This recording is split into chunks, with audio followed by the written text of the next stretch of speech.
অৰামিতো মহাভাগৱত সমস্তে শাস্ত্ৰৰ তত্ৰ বেদ বেদান্তৰো সাৰ ভাগ তৰ্ক ব্যাকৰণ আদি সমস্তে শাস্ত্ৰক পঢ়ি অৰ্থক নপাৱে আৰু লাগ কিন্তু কৃষ্ণ চৰণত একান্ত ভকতি যাৰ শিখে আৰু বুজে অভিপ্ৰায় কৃষ্ণত ভকতি বিনে পঢ়ি শুনি ৰাতি দিনে জানিবে বাপৰ গহনাই খাই খাতে যে ভগৱন্ত্ৰ ব্যাসে আকৌ বুলি লন্ত্ৰ সেহিকে জানিলো হৃদয়ত পৰম বৈষ্ণৱ মূল সুকে আচন্ত্ৰ জানি ইটো মহাভাগৱত শাস্ত্ৰ বিদুৰত কণ্ঠ আতি জানন্ত কি নজানন্ত্ৰ কৰিবা কৰ্ণ পাৰো নিশ্চয় কিন্তু কৃষ্ণ চৰণত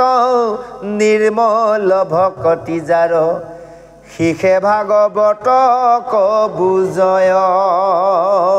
জয় কৃষ্ণ। এতিয়া শ্ৰীচন্দৰ ভাৰতীয়ে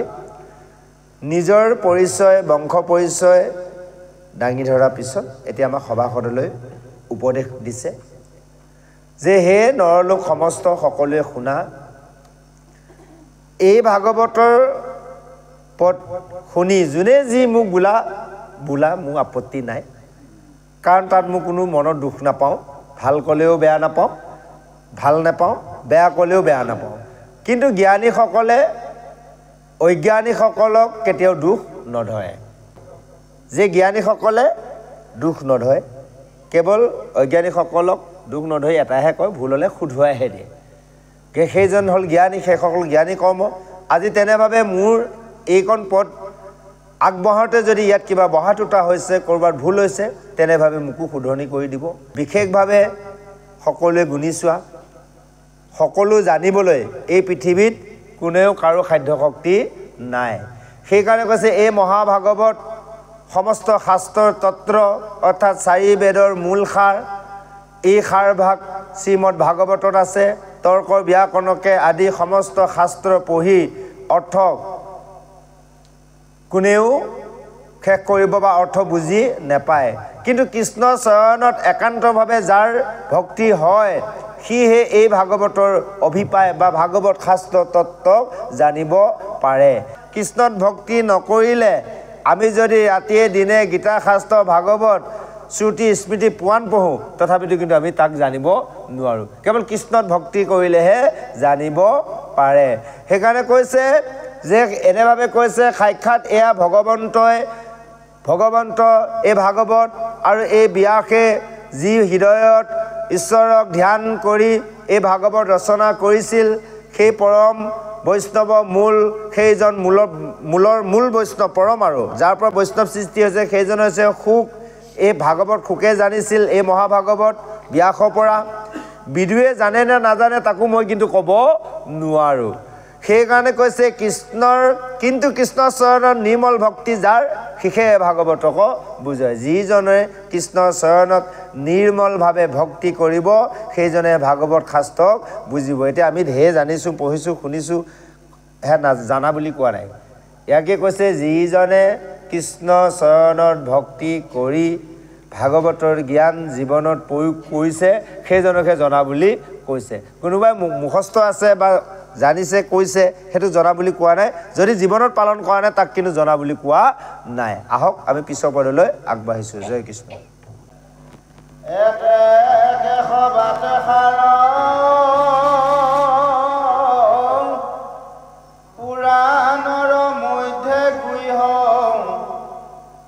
জানা মহাশাস্ত্ৰ ভাগৱত শ্ৰৱণ মাত্ৰকে তৰে সকলে দুৰ্গতি হৰে হৰি গোপাৰয়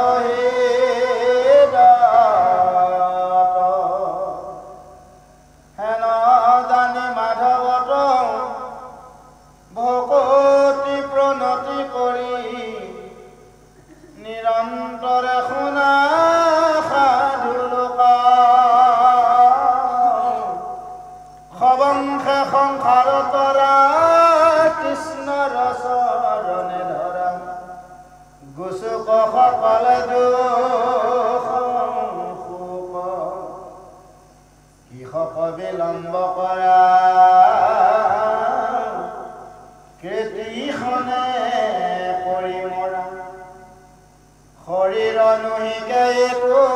সংসাৰ দেখি উপ সৰ্বজনে বৃক্ষৰ যেনে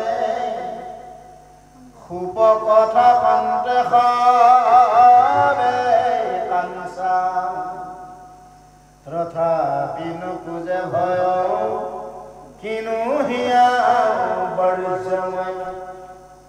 আছে ঘূৰ মৰণনি কাৰ ফুৰা কৰি পাত বুলি পশু পক্ষী মাছ মাৰি মৰণনে দেখা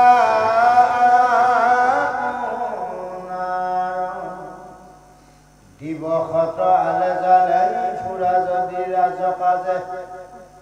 আপোনাৰ পেটৰ বিকলে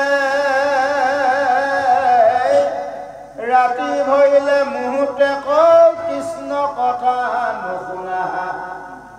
সংসাৰত তৰিবা কাৰ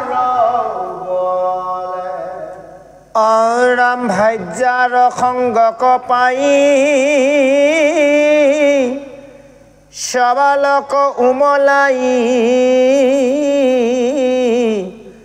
গৃহ অন্ধকূপে থাকা পৰি দণ্ডেক বিশ্ৰাম কৰি নুশু মৰা ৰাম হৰি দুঘুৰ তৰিবা কেন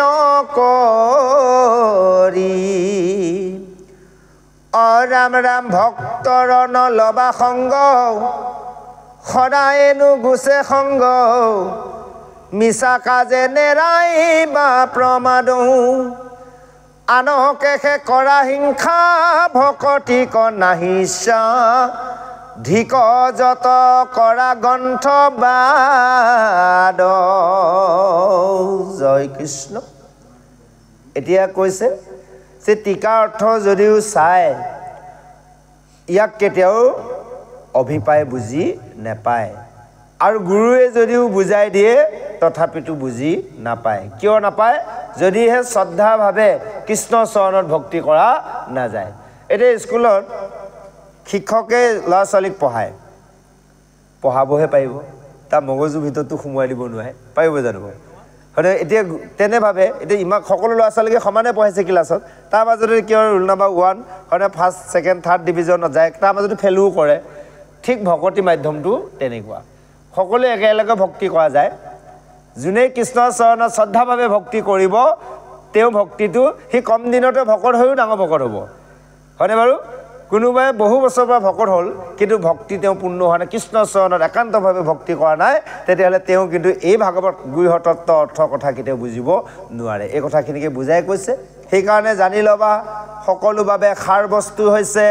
পুৰাণৰ ভিতৰত গৃহতত্ত্ব এই মহাভাগৱত শাস্ত্ৰ যাক শ্ৰৱণ কৰিলে সকলোৱে দুখ দুৰ্গতিবোৰ হৰণ হয় আৰু হৃদয়তে হৰিক দৰ্শন পায় এই কথাখিনি জানি কেৱল মাধৱত ভগৱন্তত ভক্তি কৰা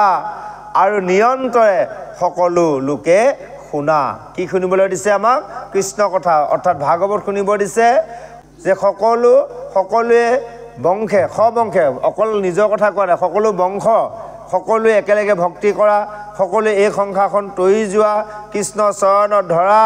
আৰু সকলোৱে দুখ সুখবোৰ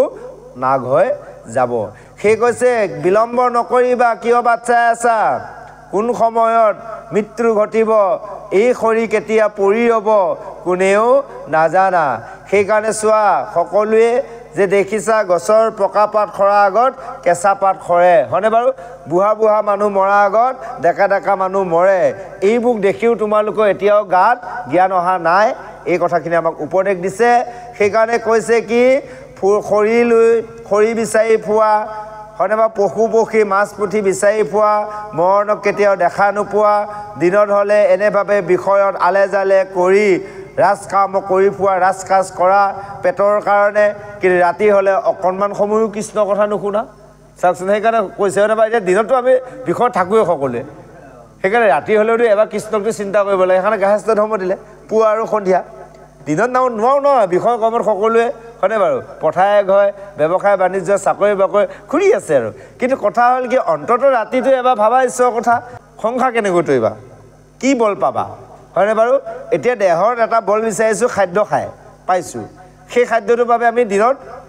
ইনকাম কৰিছোঁ, কৰ্ম কৰিছোঁ। অন্ততঃ ৰাতি ঈশ্বৰক চিন্তা কৰোঁ, সেই শক্তিটো পাম। কোনটো শক্তি পাম? এই সংসাৰ তৰা শক্তিটো পাম কেৱল আমি কৃষ্ণৰ নামত। সেইকাৰণে কৈছে যে এই ভাজ্যা সংগ পায় আৰু নিজৰ ল'ৰা ছোৱালীবোৰকে লৈ গৃহ অন্ধকূপতে পৰি থাকি তাকে কি কৰিছা, যে তাকে বিশ্ৰাম কৰি আৰাম বুলি ভাবিছা। কিন্তু হৰি হৰি দুগুৰ সংসাৰখন কেনেকৈ তৰিবা, এবাৰতো ৰাম নাম লোৱা নাই, কিন্তু ৰাম নাম লোৱা। এতিয়া আমি বিষয় সংসাৰখনে ধন টকা পইচা পুত্ৰ ভাইজাৰ লগত লাগি, ইয়াক আমি সুখ বুলি ভাবি আছোঁ, ইয়াতো দুখেহে, হয়নে বাৰু? সেইকাৰণে কৈছে ইয়াত লাগি নাথাকিবা, নহ'লে দুঘু সংসাৰ কেনেকৈ তৰিবা? দুঘু সংসাৰ তৰিবলৈ কেৱল মুখৰ ৰাম নাম লোৱা। সেইকাৰণে কৈছে কি কৰা, যে অন্যক হিংসা ভক্ত সংগ কেতিয়াও নোলোৱা, কেৱল মানে নিজৰ দম্ভ অহংকাৰকে লৈ কৰ্ম কৰা, মিছা কাজতে তুমি লাগি থাকা, আনক অন্যক হিংসা কৰা, ভকতিৰ প্ৰতি ইচ্ছা নকৰা। সেইকাৰণে ধিক্কাৰ দিছে আমাক কেৱল গ্ৰন্থবাদ কৰা, হয়নে বাৰু? অমুকহে ভাল, অমুকহে বেয়া, হয়নে বাৰু? অমুকটোহে কৰিব লাগে, তমুকটো কৰিব নালাগে, এইবোৰত আমি লাগি থাকোঁ যে বেছিকৈ। গতিকে এইকাৰণে কৈছে আমি কিবা নিয়ম নীতিত ইমান লাগি থাকিব নালাগে, কেৱল কৃষ্ণ ভক্তি কৰিব লাগে। কোনোবা যদি কৃষ্ণ ভক্তি কৰিছে, যদি শ্ৰদ্ধাভাৱে কৈছে ভাল কথা, যদি শ্ৰদ্ধাভাৱে কৰা নাই বা তেওঁ পদ্ধতি এটা বেয়া হৈছে, আমি বুজাই দিব লাগে ভাল হৈছে, এইখিনি কৰিলে আৰু ভাল হ'ব। আমাক ডাইৰেক্ট চাৰ্জ কৰা নিয়ম আছে, হয়নে? হেই হোৱা নাই এইখিনি, তেনেকৈ সেইটো ক'ব নালাগে, বোলে আপুনি কোৱা বা তুমি কোৱাখিনি ভাল হৈছে, আৰু যদি এইখিনি কৰা আৰু ভাল হ'ব,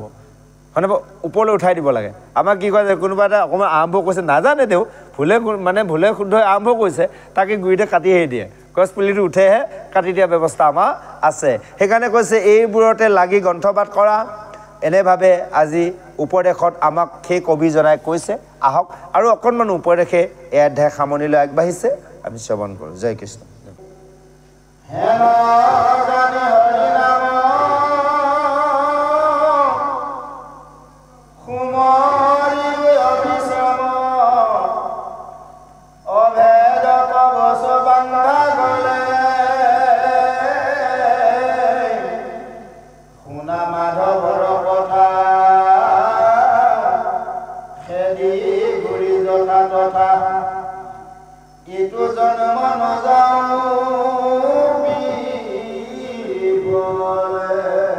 যমৰ ভাঙ্গিও ৰাজু সকুতমে হৈয়া সাজু, বান্ধাগৰ হৰিকে খে বচন, কৃষ্ণ নাম তীক্ষ্ণ খান্দা, হৰি নাম ধনু কাণ্ড, ৰাম নাম চৰ্ম ভন, এহি তিনি অস্ত্ৰ ধৰি পাপ শত্ৰু কাটি মাৰি মহাসুখে থাকা গৃহ মাজে হৰিৰ উৎসৱ লীলা ঘনে ঘনে কৰায়ো কওঁ ভকতিৰ পাতিও সমাজে অৰাম নমো নমো নাৰায়ণ ভকতৰ পয়ায়ন পাতকিক তৰায়ু মুৰাৰী শুনা সবে নৰ নাৰী আল জাল কাজৰি ৰাম হৰি বোলাও কৰি হৰি ৰাম ৰাম ৰাম জয় কৃষ্ণ। এতিয়া কৈছে এনেভাৱে যদি হে নৰলোক সমস্তৰ বিষয়ত থাকি আলজালে কটোৱা তেনেহ'লে জানি ল'বা সেই যমদূতে পিঠি ফলা বান্ধি যমনগৰলৈ নি নৰকত পেলাই দুঘূৰ দুখ যান্ত্ৰণা দিব। সেইকাৰণে এইখিনি কথাকে জানি কেৱল হৰি নামক সদায় লোৱা অবিশ্ৰামভাৱে হৰি নামে হৈছে অভেদ কবচ এই গলত বান্ধি লোৱা কাৰণত আমি ভক্তি কৰিছোঁ। ধৰি ল'লোঁ বৈকুণ্ঠ যাব নোৱাৰিলোঁ, অকণমান আমাৰ মাক কমিলে পাছ কৰিব নোৱাৰিলোঁ, কিন্তু ইয়াৰ পিছত ক'ৰবাত জন্ম ল'লেও এই পিছে পিছে খেদি গৈ এই ভগৱন্তৰ ভক্তিকণে আকৌ লগ ল'ব। সেই কথাটোকে কৈছে শুনা মাধৱৰ কথা খেদি গুৰি যথা তথা ইটো জন্মে নযায়ো বিফলে। এই জন্মত লোৱা ভক্তিখিনি কেতিয়াও বিফলে নাযায়। সেইকাৰণে কৈছে যমৰ সেই দুখৰ পৰা যমৰ হাতৰ পৰা বাচিবলৈ সকলো কুটুম্বে অকল নিজৰ কথা কোৱা নাই, নিজৰ লগতে ভক্তি পথটো পৰিয়ালৰ লগত দি সকলোৱে ভকতি মাধ্যমে আগবাঢ়ি এটা ডাঙৰ গড় সাজিব দিছে হৰি নামেদি। হৰি নামৰ এটা গড় সাজিব লাগিব য'ত নেকি কোনো কাৰণত পাপ আহিব নোৱাৰে, কোনো কাৰণত যমদূত বা যমেও আহিব নোৱাৰে। সেইকাৰণে কৈছে কৃষ্ণ নামৰ এডাল খান্দা তৰোৱাল ল'ব দিছে আমাক, হৰি নামৰ এডাল ধনু আৰু ৰাম নামৰ হৈছে এডাল কাৰ, এই তিনিডাল অস্ত্ৰ ল'ব দিছে। কৃষ্ণ নামৰ হৈছে এডাল তীক্ষ্ণ তৰোৱাল, হৰি নামৰ হ'লে ধনু গান্ধিব আৰু ৰাম নামৰ হৈছে এডাল কাৰ। এই তিনিডাল অস্ত্ৰ লৈ কৈছে এহি তিনি অস্ত্ৰ ধৰি পাপ শত্ৰুক কাটি মাৰি মহাসুখে থাকা গৃহ মাজে। হয়নে বাৰু? সেইকাৰণে আমাক এই ৰাম কৃষ্ণৰ নাম যদি আমি হৰি নাম ৰাম কৃষ্ণৰ হৰি নাম লৈ থাকোঁ, এই তিনি নামেৰ দ্বাৰা তিনিডাল অস্ত্ৰ হ'ব। অহনিক যদি আমাৰ মুখত থাকে তেতিয়াহ'লে আমি গাহস্থ গৃহৰ সংসাৰখনত থাকি সুখে থাকিব পাৰিম। পাপো আহিব নোৱাৰে, কোনো শত্ৰুও আহিব নোৱাৰে, যমও আহিব নোৱাৰে। সেই কৈছে হৰি উৎসৱ লীলা ঘনে ঘনে কৰায়ো ভকতি পাতিও সমাজে। হৰি উৎসৱ লীলাবিলাক ঘনে ঘনে গৃহত পাতিব দিছে আৰু ভকত সংগ কৰিব দিছে, সমাজ পাতি ভক্তি কৰিব দিছে। আমি যে অকলে ভক্তি কৰি আছোঁ গৃহত, সেইটো কৰিলে এনে নহ'ব। সেইকাৰণে আমি মাহেকে পহকে মানে বিনা কাৰণতো কোনো মানে অপায় মংগল সকাম নহয়, নিষ্কামভাৱে ভক্তি কৰিব লাগে। আজি শেষত কবিজনাই আজি শ্ৰীচন্দ্ৰ ভাৰতীয়ে ভগৱন্তৰ চৰণত কৈছে হে নমো নমো নাৰায়ণ, তুমি হৈছা ভকতৰ পয়ান, তুমি মোক এই পাতকিক তুমি কি কৰা হে মুৱাৰী, তুমি তৰাই লৈ যোৱা। আৰু শেষত আমাক কৈছে হে নৰনাৰীসকল সকলোৱে শুনা আলজালবোৰ এৰি কেৱল হৰি চৰণত উচ্চস্বৰে ভজা আৰু নাম লোৱা। সেইকাৰণে কৈছে উবা নৰলোক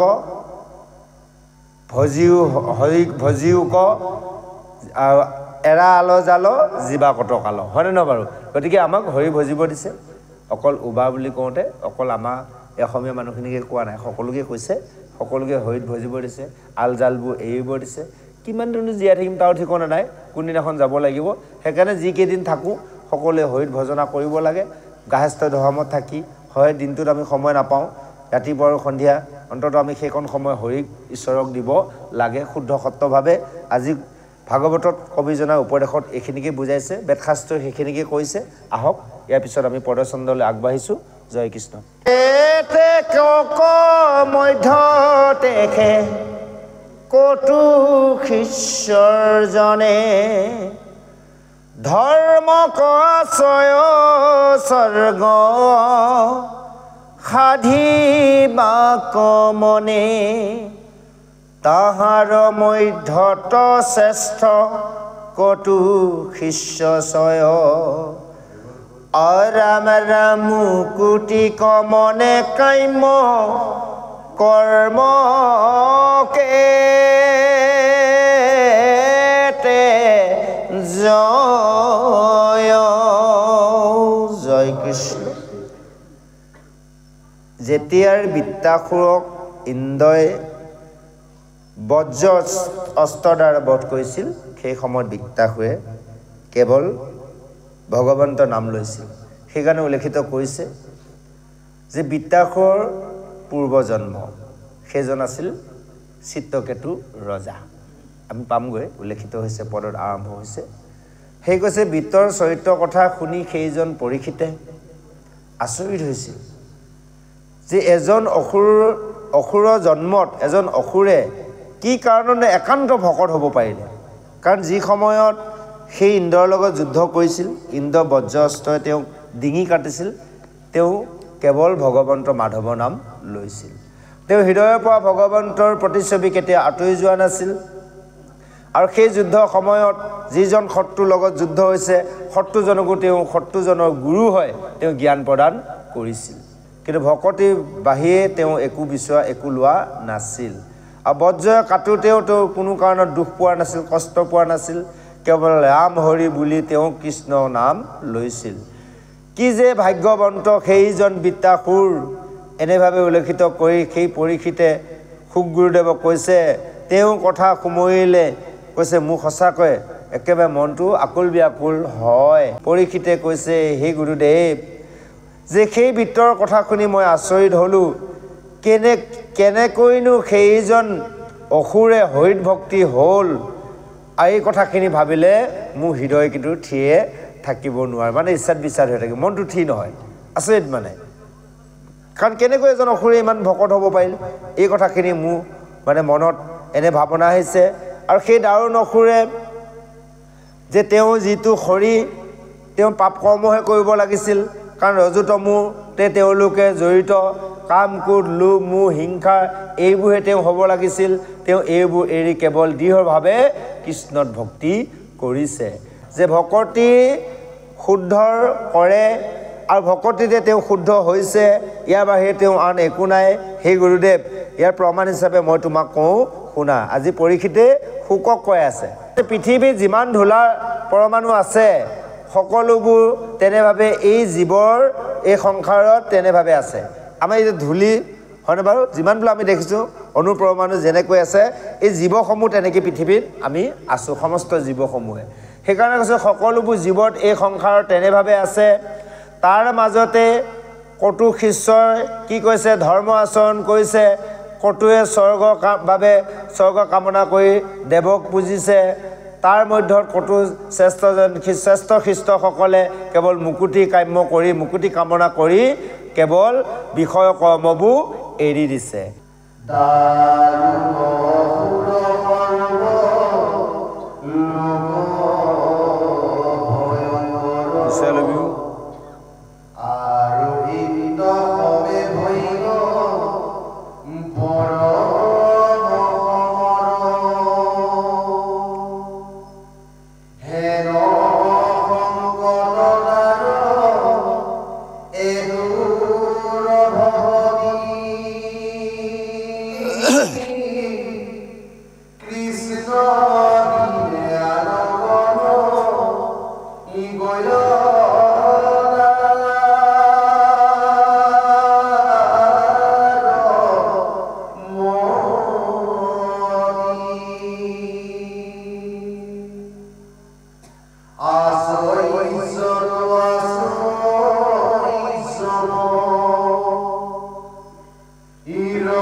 নিজ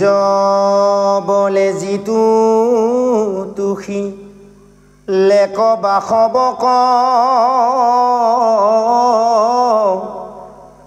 যাৰ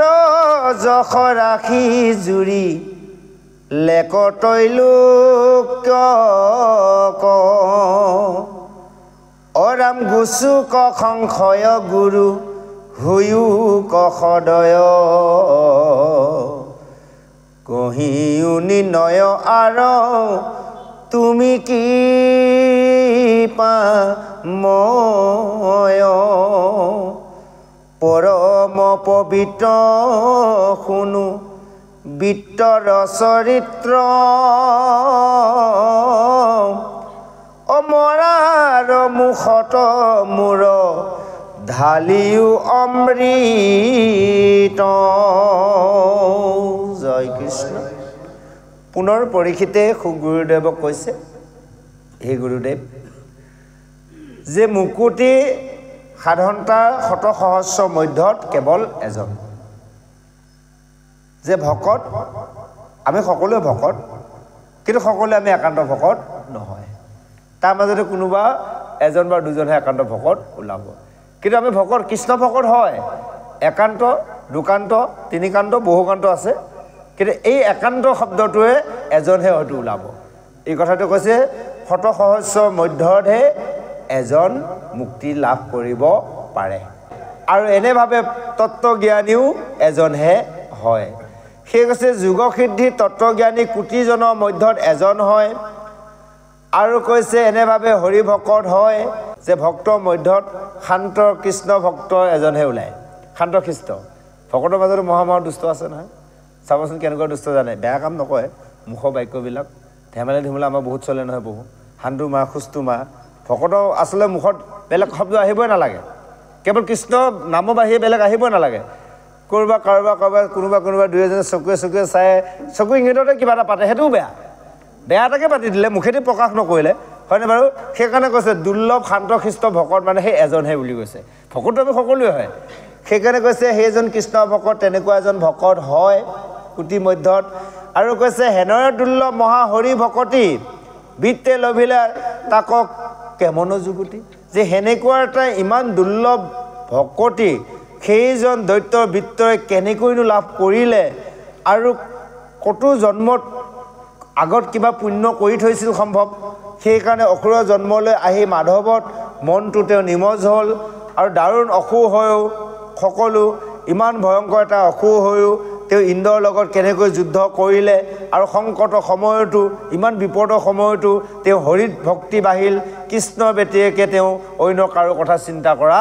নাছিল যে এনেকুৱা এটা অকাৰ্য কাৰ্য কৰিলে সেইজন অসুৰে এই কথাখিনি শুনি যে মোৰ মানে মনটো মানে খেলি মেলি হৈ গৈছে যে সেইকাৰণে মই ইয়াৰ বিষয়ে জানিব বিচাৰিছোঁ যে হে গুৰুদেৱ তুমি মোৰ প্ৰতি সদয় হোৱা আৰু ইয়াৰ নিৰ্ণয় মোক বুজাই কোৱা সেই বিত্তই নিশ্চয় পূৰ্বজন্মত কিবা ভাল কাম কৰিছিল পুণ্য সঞ্চয় কৰিছিল সেই কৈছে পৰম পবিত্ৰ শুনো বিত্ত চৰিত্ৰ মৰা মুখত মূৰ ঢালিও অমৃত যে পৰম পবিত্ৰ সেই বিত্ত চৰিত্ৰ কথা হে গুৰুদেৱ মই শুনিব বিচাৰিছোঁ মই মৰাজনৰ মুখত তুমি কেৱল মোক অমৃত পান কৰোৱা অৰ্থাৎ পৰীক্ষিতে মৰিবই আমিও মৰিম সেইকাৰণে আমিও সেই অমৃত পান কৰিব লাগিব আহক পৰীক্ষিতৰ এই প্ৰশ্ন শুনি সেইজন বিত্তাসু পূৰ্বজন্মত কোনবা আছিল ইয়াত উল্লেখিত হৈছে চিত্ৰকেতুৰ ৰজা আছিল কি কাৰণেনো অসুৰজনীলৈ আহিব লগা হ'ল নিশ্চয় দিয়া আছে আমি শ্ৰৱণ কৰোঁ জয় কৃষ্ণ ন শুনি আশু পিতৃ ব্যাসৰ মুখত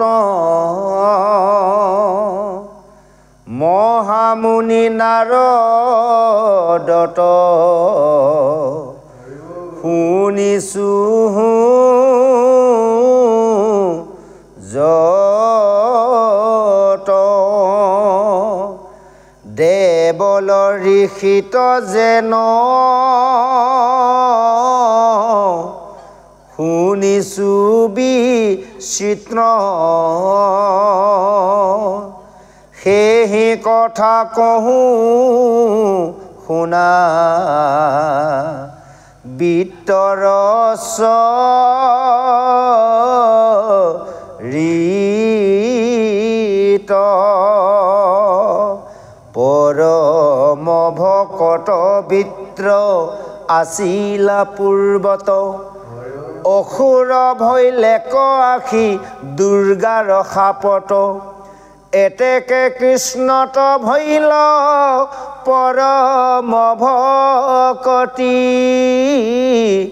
প্ৰপঞ্চি শুনিও যেন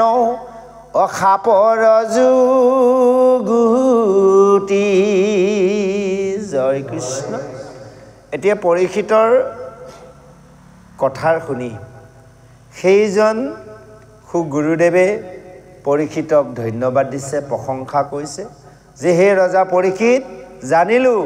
তুমি এই সংসাৰ তৰিলা আৰু কৃষ্ণত ভক্তি যাৰ হ'ল তাৰ ভাগ্য কথা কোনেও কৈ শেষ কৰিব নোৱাৰে, হয়নে বাৰু? সেই কথাটোকে কৈছে, যিজনৰ কৃষ্ণত ভক্তি কৰিল, ভকত হৈ গ'ল কৃষ্ণ ভকত, তাৰ ভাগ্যৰ কথা কোনেও কৈ শেষ কৰিব নোৱাৰে। ভাগ্যৰ ওলোটা হৈ যায়গৈ, আগত যদি বেয়া আছিল ভাল হৈ গ'ল যিদিনাখন কৃষ্ণ ভকত হ'ল। সেইকাৰণে আজি পৰীক্ষিতক কৈছে যে তুমি এই দুষ্ট সংসাৰ তৰি গ'লা, সেই যে তুমি মহাভাগ্যৱন্ত হে ৰাজা পৰীক্ষিত, তুমি সেই অৰ্জুনৰ নাতি, কাৰণ তোমাৰ সেই ককাৰো যিজন কৃষ্ণৰ লগত পৰম বান্ধৱ আছিল, আজিও তুমি সেইজন কৃষ্ণৰ লগত তুমিও বান্ধৱ হৈছা। আৰু শুনা, সাৱধানে শুনা, তুমি মনটোক ঠিক কৰি এই বিত্ত অৰ্থাৎ সেই বৃত্তাসুৰৰ পৰিচয় অৰ্থাৎ পূৰ্ব জন্ম কি কাৰণত তেওঁ ভক্তি কৰিল, কেনেকৈ আহিল অসুৰলৈ, ভকত আছিল কেনেকুৱা, ইয়াৰ কথা কওঁ, তুমি সাৱধানে শুনা। অৰ্থাৎ আমাক সাৱধানে শুনিবলৈ কৈছে। ময়ো এই কথাখিনি মোৰ পিতৃ ব্যাসৰ মুখত শুনিছিলোঁ আৰু নাৰদৰ মুখৰ পৰাও শুনিছিলোঁ আৰু দেৱলীখিও এই কথাখিনিকে কৈছিল। সেই কথাখিনিকে আজি মই তোমাক বৃত্ৰ চৰিত্ৰৰ কথা কওঁ যে সেইজন পৰম ভকত আছিল বৃত্ৰ। পূৰ্ব জন্মত তেওঁ এজন পৰম ভকত আছিল আৰু তেওঁ দুৰ্গা সাপত অসুৰজনীলৈ আহিব লগা হ'ল। সেই কৈছে সেইকাৰণে তেওঁ কৃষ্ণত পৰম ভক্তি কৰিছিল। পূৰ্ব জন্মত কৰা ভক্তিৰ ফলতহে এই জন্মতো তেওঁ কৃষ্ণত ভক্তি কৰিব পাৰিছে। ইয়াৰ সমস্ত কথা কি কাৰণত দুৰ্গা সাপত পৰিব লগা হ'ল, ইয়াক বহলভাৱে তোমাক মই বুজাই কওঁ। হে ৰাজা পৰীক্ষিত, তুমি একান্ত মানে সাৱধানে শুনা। আজি আমাক শুনিবলৈ কৈছে, আহক আমি দুৰ্গা সাপতনো কিয় পৰিল সেইজন মানে অসুৰ অৰ্থাৎ চিত্ৰকেতু ৰজাই পিছৰ পদত দিয়া আছে, আমি শ্ৰৱণ কৰোঁ। জয় কৃষ্ণ।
পুত্ৰৰ কাৰণে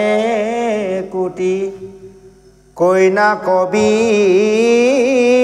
হাইলো এতেকে ভাই জাত পুত্ৰ মুখনে দেখিলো অ ৰাম কুলক্ষণী নাৰী হব যিয়ে অকাৰণে কাহা কোন চাবে ৰাজা কটাইখন এনে অপুত্ৰক ভৈলে সৰ্ব কাৰ্যত বিৰুধ দেৱে নলময় পূজা বুলিয়া অশুদ্ধ অ ৰাম ইহা কখু মৰিয়াতি প্ৰাণ ফুটি যায় পুণ্যামনৰ কতৰু কমন উপায় জয় কৃষ্ণ এতিয়া সেই পৰীক্ষিত ৰজাক খুব গুৰুদেৱে কৈছে হে ৰাজন পৰীক্ষিত তুমি সাৱধানে শুনা যিজন বৃত্তাসুৰ আছিল সেইজন পূৰ্ব জনমত তেওঁ চিত্তকেতু ৰজা আছিল আৰু এই পৃথিৱীত তেওঁ সুৰাস দেশত এজন ৰজা আছিল তেওঁ প্ৰজাসকলক পুত্ৰৰ দৰে ধৰ্ম নীতি পালন কৰিছিল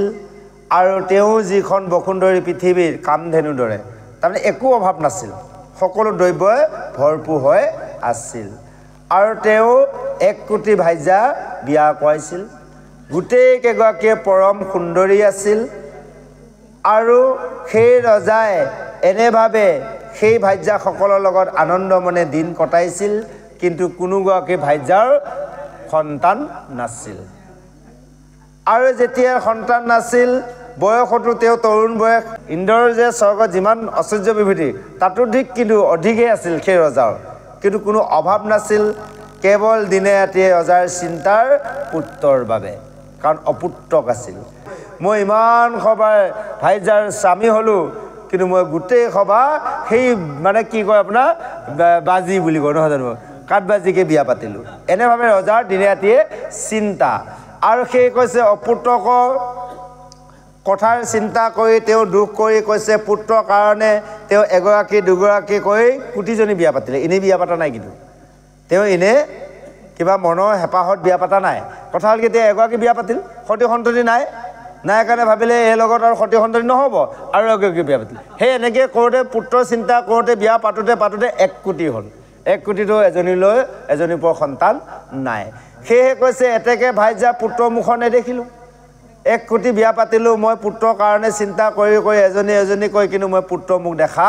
নাপালোঁ সঁচাকৈ এই নাৰীসকল সঁচাকৈ কুলক্ষণী এই বুলি পেলাই ৰজাই মানে দুখ কৰিছে আৰু মই এটা ক'ব বেলেগকতো ক'ব নোৱাৰি কাৰণ বেলেগো আছে যেতিয়া সেইকাৰণে কৈছে মই এটা তাৰমানে 1 কোটি বিয়া পাতিল যেতিয়া সেইকাৰণে ক'ব এই শুবা বুলি ক'বাই লাগিব হয়নে বাৰু 1 কোটি এজনী দুজনী নহয় 1 কোটি সেইকাৰণে কৈছে 1 কোটি নাৰী সেই কৈছে গোটেই সভা কুলক্ষণী কৈছে কাহাৰো নাচাৱে ৰাজা কটাক্ষ নয়নে লাহে লাহে কি হ'ল তেওঁ নিজৰ ভাইজাসকলৰ প্ৰতি মানে মৰম চেনেহ কমি গ'ল নোচোৱাই হ'লে খবৰ নোলোৱা হ'লে যা যি কওঁ কৰি থাকা কেৱল চিন্তা ৰজা এটাই যে মোৰ পুত্ৰ নাই পুত্ৰ নহ'লে পিণ্ডদান কোনে কৰিব পিণ্ডদান নকৰিলে স্বৰ্গতো মোৰ ঠাই নাই এই চিন্তাটোৱে ৰজা দিনে ৰাতিয়ে খাই মাৰিছে মোৰ ৰাজ্যত ইমান ঐশ্বৰ্য বিভূতি আছে মই মৰি যোৱাৰ পিছত ৰজা হ'ব কোন মই মৰি গ'লে মোক পিণ্ডদান দিব কোনে ৰজা এইটোৱে চিন্তা অন্য চিন্তা একো নাই অভাৱটো একোৱেই নাই দেৱেতো পূজা নল'বই কাৰণ পিণ্ডদান নিদিলে পুত্ৰই যদি নিদিয়ে জলপিণ্ড নিদিয়ে তে দেৱতাইতো কেতিয়াও গ্ৰহণ নকৰিব দেৱ সন্তুষ্ট নহ'লে স্বৰ্গতো থাকিব নোৱাৰিব সেই আত্মাই ৰজা এই চিন্তাই দিনে ৰাতিয়ে খাইছে আৰু শেষত কৈছে সেই পুনম নৰকৰ পৰা মই কেনেকৈ তৰিম যিসকল দেৱই যেতিয়া পিণ্ডদান নাপাব স্বৰ্গত থকাৰ সেই আত্মাক ডাইৰেক্ট সেই নৰকলৈ পুনম নৰকত পেলাই দিয়ে সেইকাৰণে মইতো পুনম নৰকত যাব লাগিব পুত্ৰ নাতি নাই মোক পিণ্ডদান দিয়া নাই পুনম নৰকৰ পৰা মই বাচিম কেনেকৈ এই চিন্তাই দিনে ৰাতিয়ে ৰজাৰ খাই মাৰিছে আহক এই চিন্তাত থাকোঁতে ৰজাইনে আৰু কি চিন্তা কৰিছে পিছৰ পদত দিয়া আছে বাকীসকল ভাইজাই কি কৈছে আহক আমি শ্ৰৱণ কৰোঁ জয় কৃষ্ণ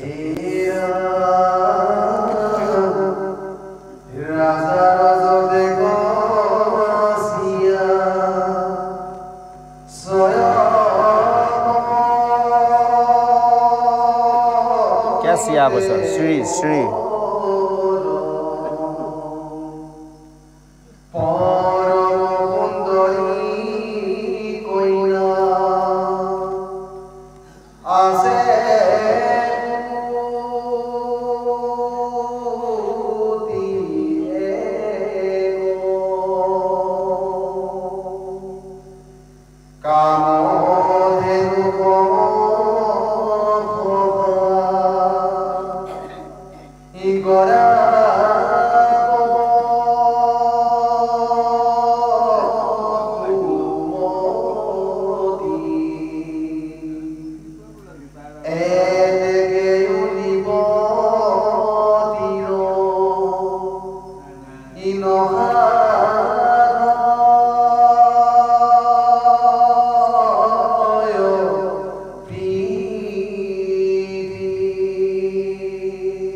শুনি চিত্ৰকেতু কৰিলা প্ৰণাম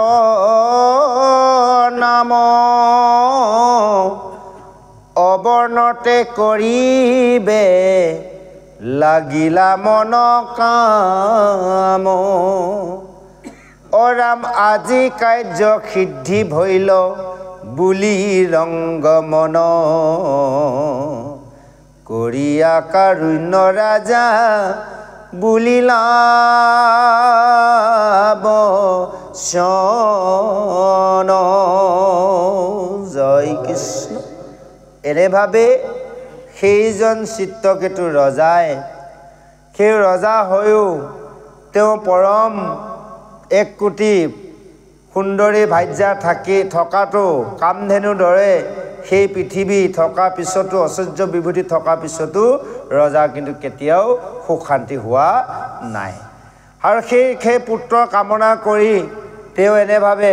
অনেকজনৰ পৰা উপদেশ বিচাৰিছে কিন্তু এটা কাম কৰা নাই গীতা আৰু ভাগৱত শাস্ত্ৰ কেতিয়াও শ্ৰৱণ কৰা নাই অন্য পুৰাণ শাস্ত্ৰ চাইছে কাম শাস্ত্ৰ তেওঁ বহুত অধ্যয়ন কৰিছে কিন্তু তেওঁ পুত্ৰ পোৱা নাই এইখিনিতে আমাক বুজালে যে ভাগৱত আৰু গীতা সেইকাৰণে শাস্ত্ৰৰ ভিতৰত উত্তম শাস্ত্ৰ দিছে গীতাটো লিখিছে যে যদি কোনোবাই পুত্ৰ কামনা কৰে যদি গীতাৰ শ্ৰৱণ কৰে সুন্দৰ এটি পুত্ৰ পাব কইনা কামনা কৰিলে কইনা পাব আৰু যদি যুৱকসকলে এগৰাকী প্ৰতিব্ৰতা ভাৰ্যা বিচাৰে ভাৰ্যাও পাব আৰু যুৱতীসকলে যদি এজন তেনেকুৱা ভাল স্বামী বিচাৰে স্বামী পাব ধনীয়ে নিধনীয়ে ধন পাব হয়নে বাৰু এনেভাৱে দিয়া আছে গীতা আৰু ভাগৱতত যদি একান্তভাৱে ইয়াক শ্ৰৱণ কৰা যায় কীৰ্তন কৰা যায় সেইকাৰণে উল্লেখিত কৈছে যে গীতা আৰু ভাগৱত তেওঁ কোনো কাৰণত পঢ়া নাছিল কেৱল কাম শাস্ত্ৰ পঢ়িছিল কোনো কাৰণত ভাগৱত গীতা শুনা নাছিল যাকে লগ পায় তাকে সোধে মোৰ ল'ৰা ছোৱালী নাই কি হ'ব কি কৰিলে হ'বনো এইটোৱে বিচাৰি ফুৰিছে এতিয়াতো বহুত তেনেকুৱা মানুহ আছে আমাৰ পৃথিৱীত হয় পুত্ৰৰ চিন্তা কৰি ক'ত আই থান বাবা থান ক'ত ডক্টৰৰ ওচৰত কিবা কিবি কৰি আছে এবাৰতো ভাবা নাই বোলে গীতা শাস্ত্ৰ ভাগৱত গীতাকে অকণমান পঢ়োঁ শ্ৰদ্ধাভাৱে ভকতৰ সংগ লওঁ ভকতৰ আশীৰ্বাদ লওঁ এই ব্যৱস্থাটো কৰা নাই সেই চিত্ৰকেতু ৰজা সেইটো হৈছে সেই কৈছে এনেভাৱে তেওঁ কোনো কাৰণত গীতা শাস্ত্ৰ শুনা নাছিল যাকে পাইছিল তাকেই সুধিছিল এনে ভাবি চিন্তি থাকোঁতে এদিনাখন তেওঁ ৰাজসভালৈ সেই ব্ৰহ্মানন্দন অংগীয়া ঋষি উপস্থিত হ'ল আৰু সেই অংগীয়া ঋষিক দেখাৰ লগে লগে চিত্ৰকেতুৱে উঠি আহি তেওঁক চৰণ ধুৱাই পাদ্য অৰ্ঘ্য দি আসন দি বহিবলৈ কয় আৰু চিত্ৰকেতুৱে নিজেই পৃথিৱীতে আসন পাই বহি সেই চিত্ৰকেতুৱে মানে প্ৰণাম জনাইছে সেই ঋষিক প্ৰণাম জনাইছে আৰু তেতিয়া ঋষিয়ে আনন্দ মনে হাঁহি সেই চিত্ৰকেতুক সুধিছে হে ৰাজা চিত্ৰকেতু যে তোমাৰ মুখখন দেখিছোঁ বৰ দুখত থকা যেন তই কি সমস্যা হৈছে তোমাৰ ইমান সখা কৰে এইখন পৃথিৱী তুমি ৰজা তোমাৰ ইমান ঐশ্বৰ্য বিভূতি আছে এক কোটি তোমাৰ পৰম সুন্দৰী ভাৰ্যা আছে তুমি সকলো প্ৰজাক সুন্দৰভাৱে পুত্ৰৰে পালন কৰিছা তোমাৰ ৰাজ্যত ইমান সুখ শান্তি আছে কাৰো ক'তো হুলস্থুল নাই দেখিছোঁ তুমি ইমান দুখত আছে ইয়াৰ কাৰণ কি এতিয়া সেই চিত্ৰকেতুৰ ৰজাক ইতিমধ্যে সেই অংগীয়া ঋষি সুধিছে আহক চিত্ৰকেতুৱে বাৰু কি উত্তৰ দিয়ে পিছৰ পদত দিয়া আছে শ্ৰৱণ কৰোঁ জয় কৃষ্ণ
To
চিত্তেকুটিৰ ৰজাই কৈছে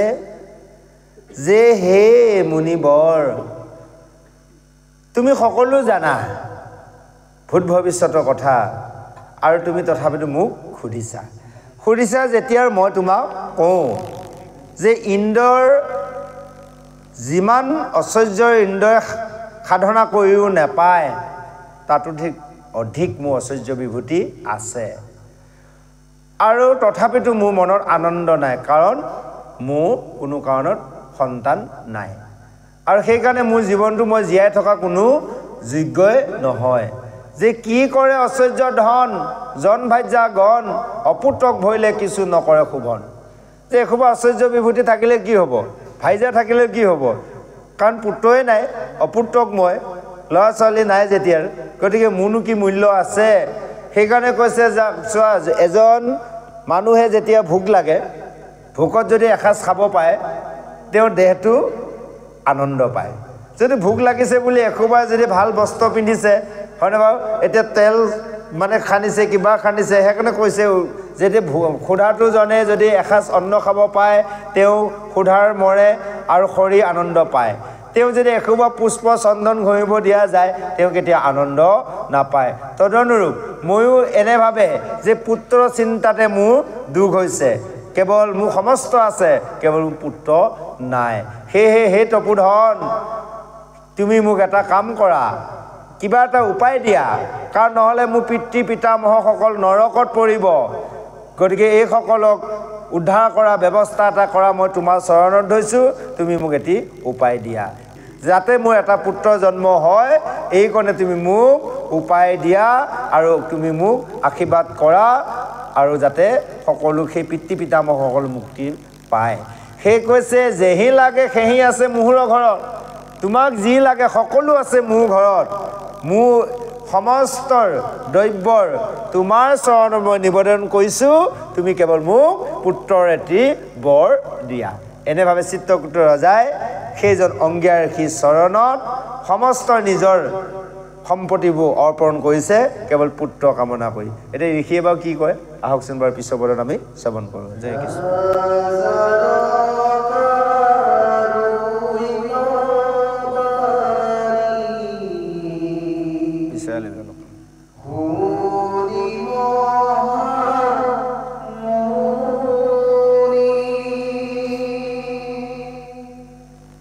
Oh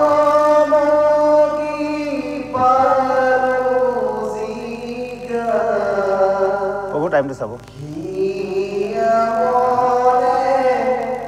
8টা হ'ল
শাস্ত্ৰ বৈষ্ণৱ পুত্ৰক প্ৰতি বুলি আছে মাত্ৰ অবৈষ্ণৱ পুত্ৰ যদি উপজে বংশত স্বৰ্গহন্তে প্ৰীতিক প্ৰেলাইবে নৰকত অৰাম শুকৰ কুকুৰে বহু পুত্ৰক জন্মাই তেবে কি কাৰণে মুকুতিক নপাৱই বিশিষ্ট পুণ্যে পাই বৈষ্ণৱ পুত্ৰক এতেকে ভজিবে লাগে কৃষ্ণক মাত্ৰক কৃষ্ণ শংকৰ গুৰু হৰি ৰাম ৰাম ৰাম হৰি ৰাম ৰাম ৰাম জয় কৃষ্ণ। এতিয়া চিত্ৰকেতুৰ ৰজা কথা শুনি সেইজন অংগীয়া ঋষিয়ে ভাবিছে, মুখেদি কোৱা নাই, ইমান মূৰ্খ ৰজা থাকেনে, হয়নে বাৰু? যে 1 কোটি যেনিবা পুত্ৰই হ'লে যদি কৃষ্ণ ভকত নহয় এইসকল পুতেকে তাৰিব পাৰিব জানো? অপুত্ৰ হৈ আছে, ভালেই হৈ আছে, কিন্তু 1 কোটিও যদি পুত্ৰ হয় সেয়া পুত্ৰটো কেতিয়াও তাৰিব নোৱাৰে। সেইকাৰণে কৈছে ই মূৰ্খ হৈ কি কৈছে, পুত্ৰ কামনা কৰিছে, বৰ বিচাৰিছে মূৰ্খ হৈ পুত্ৰ কামনা কৰি। ইহেনৰ নিপতি হৈও হৰিক নভজে। ইমান এটা ডাঙৰ ৰজা হৈ তেওঁ হৰিক ভৰ্জনা কৰা নাই। 1 কোটি পুত্ৰ হ'লেও তাৰ কি কাম আহিব? কাম শাস্ত্ৰ চাই কেৱল পুত্ৰ কামনা কৰিছে। এইখিনি কি কৈ আছে, আমাকে কৈ আছে। আমিনো কোনজনে পুত্ৰক এনেভাৱে ভক্তি কৰাৰ কথা চিন্তা কৰি আছোঁ? ল'ৰা ছোৱালী জন্ম দিব লাগে, দিছোঁহে, আৰু এতিয়াহে ভকত হৈ উঠিবই লাগিছোঁ। সেইখিনি সময়ত আমি ভাবিয়ে নল'লোঁ কোনো, হয়নে বাৰু? সেইকাৰণে যদিও এতিয়া পুত্ৰক নোৱাৰিলে নাই আৰু নাতিক ধৰি লওক, কাম হ'ব, হয়নে বাৰু? এজন যদি কুলত বৈষ্ণৱ হৈ গ'ল, প্ৰহ্লাদৰ দৰে, প্ৰহ্লাদে 21 পুৰুষ ধাৰ কৰিলে, নালাগে দিয়কচোন আমাৰ 21 পুৰুষ, নাতিৰ পৰা আপোনালোকৰ আমালৈ কেই পুৰুষনো? 3 পুৰুষ, হয়নে? তেওঁৰ লগতে 3, আপোনাৰ আমাৰ লগত ধৰিলে 3, হয়নে বাৰু বাপেক পুতেক নাতি তিনি গতিকে প্ৰহ্লাদে 21 কৰিল নালাগে 21 কৰিবলৈ আৰু যিসকলৰ সুবিধা আছে এতিয়াৰ পৰা কৰক সেইকাৰণে আমি অকণ মাজে মাজে চিন্তা কৰোঁ আৰু জয় কৃষ্ণ বিভিন্নজনে কয় এই ইমান সৰু বয়সতে কিয় ভকতৰ ওচৰলৈ আনিব লাগে নালাগে নহয় আনিবলৈ বুলি কয় বেয়া কথা এইবিলাক বুলি কয় নহয় আমি জানো শাস্ত্ৰত পাইছোঁ পঢ়া শুনাও লাগিব ভক্তি মাধ্যমো লাগিব হয়নে বাৰু শিক্ষাবিধে থাকিলেও নহ'ব আধ্যাত্মিক যদি জ্ঞান নাথাকে আধ্যাত্মিক জ্ঞান ক'ৰ পৰা পাব সাধু সংগত শাস্ত্ৰৰ পৰাহে পাব হয়নে বাৰু আমি এতিয়া দি আছোঁ কয় নহয় আপোনাৰ ঘৰৰ গৰুৱে বোলে বাৰী ঘাঁহ নাখায় আমি যিমানে ল'ৰা ছোৱালীক জ্ঞান দি নাথাকোঁ নল'বও পায় গতিকে সাধু সংগলৈ আনিলে নিজে দেখিব শুনিব নাই নাই চিন্তা কৰিব তেতিয়া লাহে লাহে গতিকে এই ব্যৱস্থাখন কৰাৰ কাৰণে মাজে মাজে ল'ৰা ছোৱালী নাতি পুতিকো ভকতি দিশত সময় সুবিধা মিলাই আনিব লাগে যা হওক সেইকাৰণে কৈছে যে এসোপা পুত্ৰ হয়তো একো কামত নাই যদি অপুত্ৰক হয় সেইকাৰণে কৈছে নুশুনে পৰম শাস্ত্ৰ গীতা ভাগৱত কিমতে ভকতি আৰু শৈৱে মাধৱত সেয়ে যে কোনো কাৰণে গীতা শাস্ত্ৰ ভাগৱত পঢ়া নাই সেইকাৰণে আমাক কৈছে গীতা আৰু ভাগৱত যদি যিসকলে নপঢ়ে বা নুশুনে সেইসকলে কেতিয়াও কৃষ্ণৰ প্ৰতি ভক্তি ভাৱ জাগ্ৰত নহয় অন্য শ্ৰুতি স্মৃতি পুৰাণ ঢেৰ পঢ়িব পাৰে ভাগৱত গীতা যদি নপঢ়ে তেতিয়াহ'লে তেওঁলোকক কৃষ্ণৰ প্ৰতি কেতিয়াও প্ৰেম ভাৱ জাগ্ৰত নহয় যদিও ক'ৰবাত কোনোবাখন শাস্ত্ৰত শুনিছে পুত্ৰই তৰাব সেয়াটো বৈষ্ণৱ পুত্ৰ নহ'ব বেলেগে কৈ আছে তাৰমানে তেওঁ পঢ়িছে বেলেগ শাস্ত্ৰত কি জানে পিণ্ডদান দিব লাগিব স্বৰ্গত যাব লাগিব হয়নে ল'ৰা এইটোৱে বিচাৰি আছে এতিয়া যদি গীতা ভাগৱত পঢ়ে গীতা ভাগৱতে বেলেগ কৈ আছে গীতা ভাগৱতৰ অৰ্থ হৈছে 4 বেদৰ যি সিদ্ধান্ত গীতা ভাগৱতে সেইটো দিছে আমাৰ বাকী শাস্ত্ৰবোৰে বেলেগলৈ আঙুলিয়াই থাকে অমুকত পায় তমুকত পায় গীতাই কিন্তু কাৰোলৈ দেখুওৱা নাই হয়নে বাৰু সমস্ত জ্ঞান গীতাতে পায় আৰু গীতাত যিটো জ্ঞান প্ৰকাশ কৰা নাই সেইটো আখৰিক জ্ঞান বুলি কৈছে গতিকে গীতাই কাৰোলৈ নেদেখায় সমস্ত জ্ঞান গীতাতে পায় অন্য শাস্ত্ৰ চালে অমুকত পাব তমুকত পাব আপোনাৰ মুখ দৌৰাই লৈ ফুৰিব হয়নে বাৰু আকৌ সেইখন শাস্ত্ৰ বিচাৰি ফুৰিব লাগিব গীতাই কাৰোলৈ দেখুওৱা নাই নিজৰ লগতে দেখাই আছে সমস্তৰ কৃষ্ণ শ্ৰীমুখ বাণী সেইকাৰণে কৈছে যে অবৈষ্ণৱ পুত্ৰ যদি উপজয় বংশধৰ স্বৰ্গহন্তে পিতৃক পেলাইবে নৰকত এই শ্লোকটোৰ কাৰণে আমি আমাৰ ল'ৰা ছোৱালীকো অকণমান চিন্তা কৰি আছোঁ জয় কৃষ্ণ বুজি পাইছেনে প্ৰথমে ভকত হ'বলৈ আহিলোঁ যেতিয়া পঢ়ি যাই থাকোঁতে ভাগৱতখন পাই গ'ল বাহ মই বৈষ্ণৱ হ'ব গ'লে নহ'ব নহয় যদি ল'ৰা ছোৱালী যদি অবৈষ্ণৱ হয় কাৰ পুতেক বোলে অমুকৰ পুতেক তেৰি বাপেকটো ইমান ভাল আছিলে পুতেকটো এনেকুৱা না এই শব্দটো তাই লৈ আহিলে তললৈ নমাই নানিবনে বাৰু আনিব আৰু বৈষ্ণৱ হ'লে কাৰ পুতেক বোলে অমুকৰ পুতেক হওক দে বাপেকটো মস্ত চুৰ আছিল বোলে পুতেকটো যে ভকত হৈছে হওক দে এই যে হওক দে লৈ যাব ওপৰলৈ গতিকে সেইকাৰণে আমি কি কৈছোঁ ডাঙৰ কথা নহয় কিন্তু আমি ল'ৰা ছোৱালীক পিছৰ জেনেৰেশ্যনক ভাল কৰা চিন্তা কৰিব লাগিব আমাৰ জীৱনত আমি নজনাকৈ বহুত ভুল কৰিলোঁ সেইবুলি সিহঁতক আমিতো কৰিব দিব নোৱাৰিম আমি জানিছোঁ যেতিয়া গতিকে তাৰ আগতে আমি নিজে ভাল হয় তেওঁলোকক ভাল কৰা ব্যৱস্থা কৰিব লাগিব শেষত কৈছে গাহৰিও বহুত পোৱালি জন্ম দিয়ে কিন্তু গাহৰিক জানো উদ্ধাৰ কৰিব পাৰিছে পোৱালিবিলাকে কেতিয়াও পোৱা নাই এতিয়া সেই তাকে কৈছে বুজি পালে গাহৰিৰ লগত তুলনা দিছে গাহৰি আৰু কুকুৰ লগত গাহৰিয়ে কুকুৰে পুত্ৰ জন্ম দিছে সিহঁতকতো উদ্ধাৰ কৰা নাই যিসকল মানুহে ল'ৰা ছোৱালী জন্ম দিছে আধ্যাত্মিক জ্ঞান দিব পৰা নাই নিজেও আধ্যাত্মিক জ্ঞান ল'ব পৰা নাই আমি কোৱা নাই ভাগৱতে কৈছে কুকুৰ আৰু গাহৰিৰ লগত তুলনা কৰিছে হয় আমি দেখা আছে বহুত ধুনীয়া মানুহ হয়নে বাৰু কিন্তু ভাগৱতে কোৱা কথাখিনি আমি আলোচনা কৰিছোঁ কিন্তু এই প্ৰসংগৰ জ্ঞানৰ মানে মাগেদি বেদৰ মাগেদি কৈছে কুকুৰ আৰু গাহৰি পদফাঁকিত কৈছে কুকুৰে বহু পুত্ৰ জন্মায় তেবে কি কাৰণে মুকুতি নাপায় কি কাৰণে মুক্তি নাপায়তো আকৌ নাপাব সেইকাৰণে এজনে হওক সিংহ হওক খেয়ালৰ বোলে জাক সিংহ এটাই হওক এজনে হওক সিংহদৰে হ'ব লাগিব বিশিষ্ট পুণ্যেষে পায় বৈষ্ণৱ পুত্ৰ এতেকে ভজিব লাগে কৃষ্ণৰ মাতক বিশিষ্ট বৈষ্ণৱ পুত্ৰৰ কিন্তু খুব কমেই পায় সেইকাৰণে কৃষ্ণক ভজিব লাগে কৃষ্ণক ভজিলেহে এনে পুত্ৰ পোৱা যায় বা নিজেও তেনে হ'ব পৰা যায় এতিয়া সেই পুত্ৰটো আমি ক'ত পাম বাৰু হয় এতিয়াতো গ'লে আমাৰ জীৱনটো আমাৰ সেই পুত্ৰটো আমি জাগ্ৰত কৰিব লাগিব আমাৰ হৃদয়ত সেই পুত্ৰ জন্মাবলৈ ভক্তি ভাৱে যা হওক গুৰু সমস্ত আই মাতৃ সমস্ত সময়ৰ প্ৰতি লক্ষ্য ৰাখি যা হওক আজি অধ্যয়ন চক্ৰ ইমানতে সামৰণি কৰা হৈছে জয় কৃষ্ণ